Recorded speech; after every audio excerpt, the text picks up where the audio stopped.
we've now come to the last phase of the animation, which involves polishing and finalizing our performance. And we'll start with the villain. So we're on the home stretch. Let's go ahead and get started first by locking down each extreme of the red character so we don't lose any of the hard work we put into her blocking.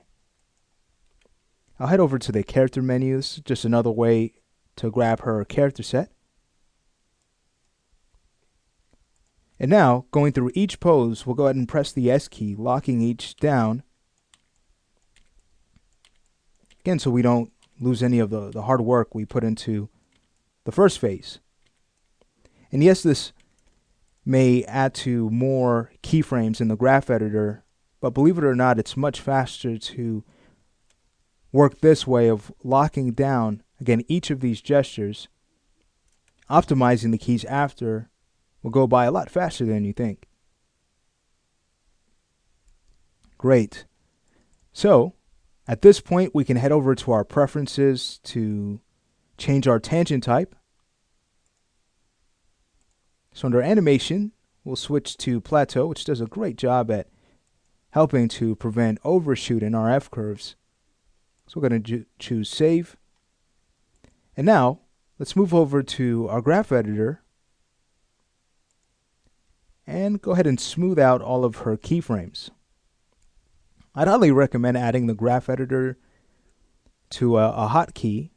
We can map that under Windows, Settings and Preferences, and the hotkey editor. It's just a faster way to grab the editor. So under Categories, we can scroll down until we find Window. Then you'll find the graph editor towards the top of the list. A quick way to access it is to just simply click in Commands and press the G key. There it is. And here's what I've mapped it to, Control-Alt-A. So whatever works best for you, you can go ahead and set up those preferences and go ahead and choose Save.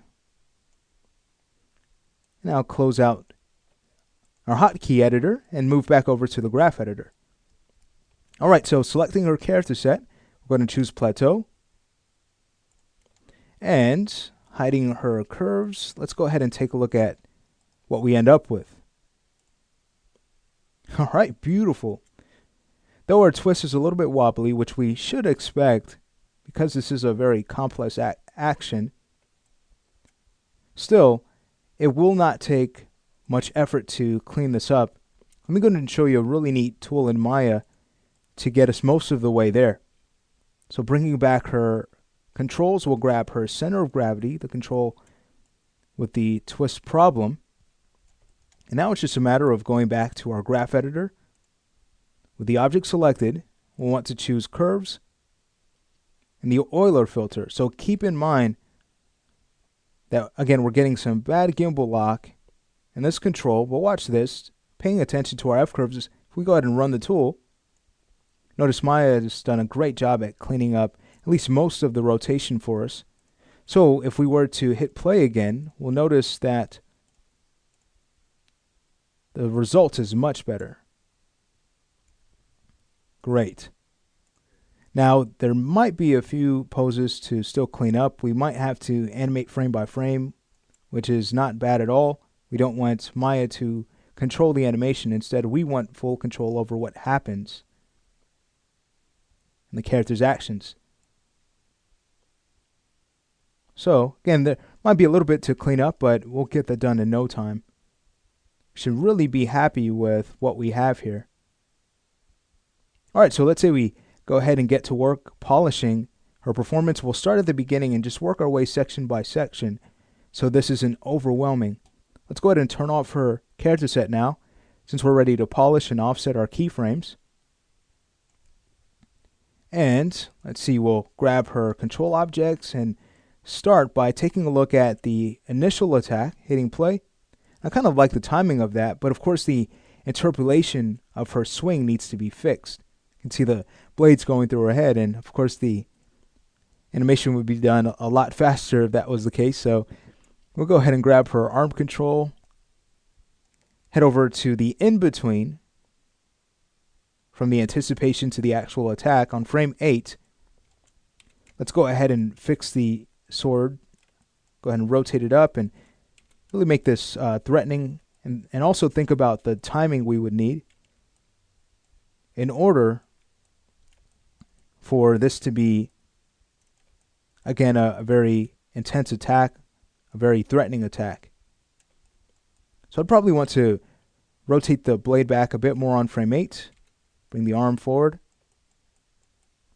I've also brought the elbow in.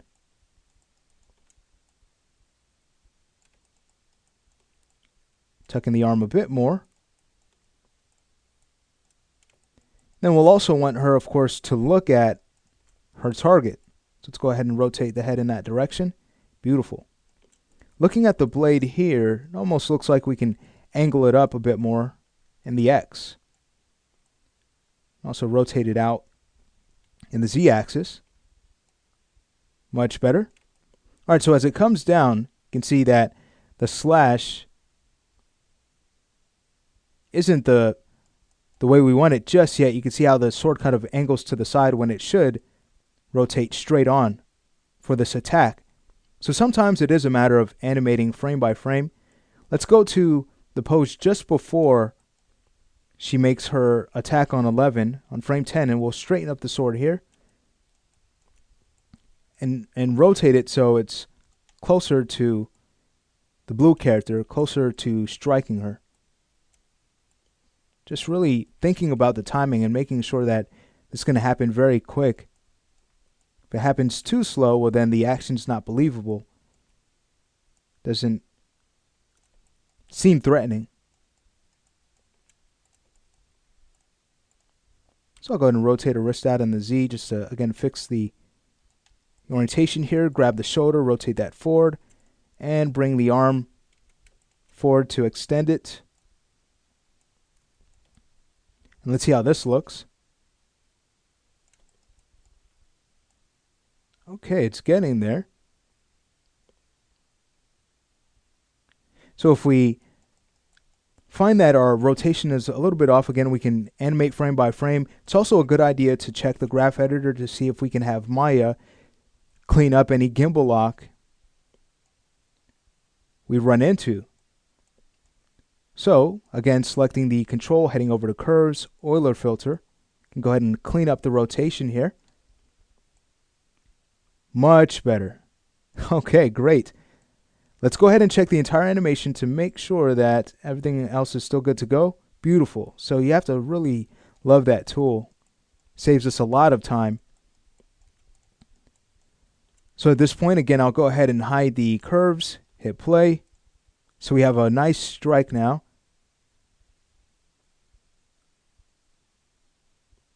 Looks very intense, which is exciting.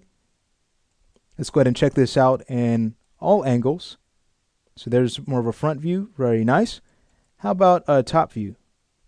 Beautiful. Okay. If anything, I'd say on frame 10, you could see how the sword is kind of angled out here, but on frame 11, kind of moves in. So to fix this, we just want the blade of the red character to move closer to the blue character to fix the interpolation here. Much better.